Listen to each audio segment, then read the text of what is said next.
belum mengambil keputusan mencabut subsidi BBM yang mengakibatkan kenaikan harga Pertalite, Pertamax, dan solar, pemerintah sudah sibuk mengkampanyekan betapa buruknya subsidi. Subsidi menjadi beban negara. Karena ada subsidi, maka pembangunan tidak berjalan. Terbaru, Kepala Kantor Staf Presiden atau KSP, Jenderal TNI Purnawirawan Muldoko mengatakan demonstrasi mahasiswa yang menolak kenaikan harga BBM hanyalah membela kepentingan orang kaya. Sebab selama ini 80% subsidi BBM hanya dinikmati oleh orang kaya. Menurut Muldoko, masyarakat secara umum tidak mempermasalahkan kenaikan harga BBM. Yang perlu diingat, subsidi adalah hak bagi rakyat untuk mendapatkan keadilan secara ekonomi sesuai dengan sila kelima Pancasila, keadilan sosial bagi seluruh rakyat Indonesia. Negara memiliki kewajiban untuk memastikan bahwa rakyatnya bisa memenuhi, bisa membeli kebutuhan-kebutuhan pokoknya dengan harga yang sesuai. Sebelum melanjutkan pembahasan ini, saya ingin mengucapkan selamat berjuang kepada para mahasiswa, buruh, dan elemen masyarakat lainnya yang masih turun ke jalan untuk menyuarakan penolakan terhadap kenaikan harga BBM. Tetapi ingat, jangan gunakan demo untuk sekedar fashion show. Demo harus punya tujuan atau goal yang jelas. Demo yang hanya diikuti 10-20 orang sebaiknya dihentikan karena tidak akan membawa perubahan apapun.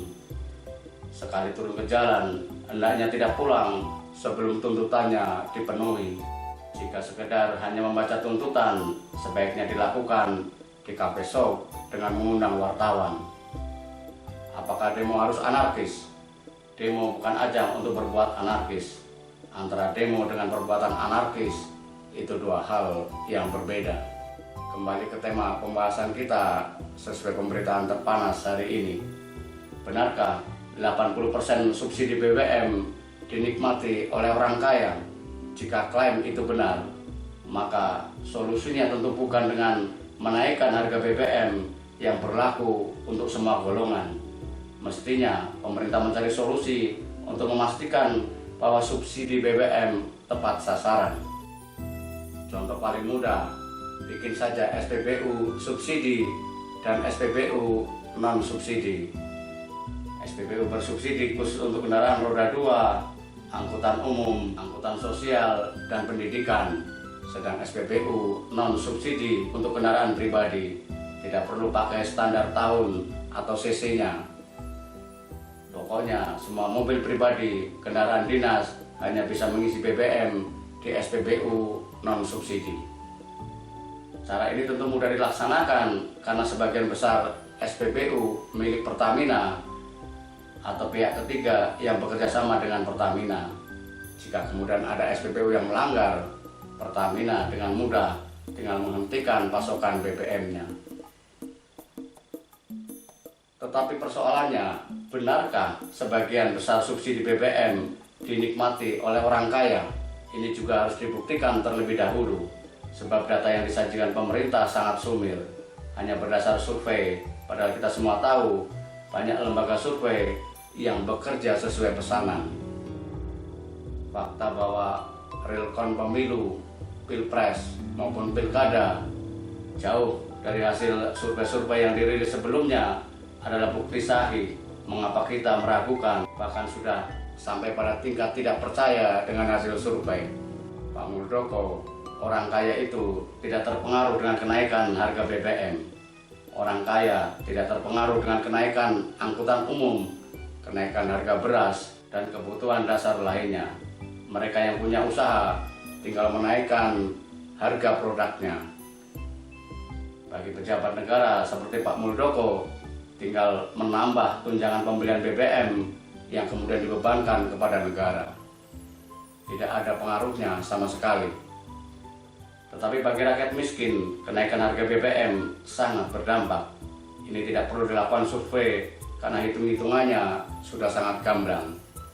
Mari kita contohkan buruh. Kenaikan harga BBM bukan hanya menambah pengeluaran untuk membeli Pertalite atau ongkos kendaraan umum yang tarifnya sudah langsung naik, namun juga biaya kebutuhan dasar seperti makan, sementara gaji atau pendapatannya tetap.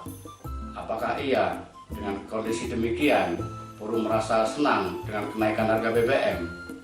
Contoh lainnya, nelayan bukan hanya perlu menambah biaya pembelian solar, namun juga kebutuhan lain untuk melaut. Belum lagi kenaikan jajan sekolah anaknya karena harga gorengan di sekolah ikut naik, ongkos angkutan ke sekolah juga naik. Sementara hasil melautnya sama saja seperti sebelum kenaikan BBM. Apakah nelayan ini bahagia dengan kenaikan harga BBM? Jika mereka tidak demo, tidak melakukan tindakan anarkis, karena sejak zaman Belanda namanya rakyat kecil pasti hanya bisa pasrah. Sikap demikian jangan dimanipulasi dengan mengatakan rakyat kecil tidak mempermasalahkan kenaikan harga BBM. Sungguh tega jika sampai ada yang berpikiran demikian. Bukti bahwa kenaikan harga BBM membuat sengsara rakyat kecil adalah adanya bantuan langsung tunai atau BLT yang digelontorkan oleh pemerintah. Ini bukti sahih bahwa kenaikan harga BBM sangat-sangat memberatkan wong cilik. Pemerintah mengakui itu dengan mengeluarkan kebijakan BLT. Kalau yakin bahwa kenaikan harga BBM tidak menyengsarakan rakyat kecil, untuk apa pemerintah sibuk bagi-bagi uang? BLT adalah pengakuan pemerintah bahwa kebijakan kenaikan harga BBM menyengsarakan rakyat kecil sehingga perlu dibantu. Sialnya, BLT hanya untuk 4 bulan, padahal kenaikan harga BBM berlaku selamanya. Itu artinya, selepas 4 bulan, rakyat kecil tadi hidupnya akan semakin susah sebagai dampak dari kenaikan harga BBM. Jadi hentikan framing bahwa rakyat kecil tidak terpengaruh, tidak marah dengan kenaikan harga BBM.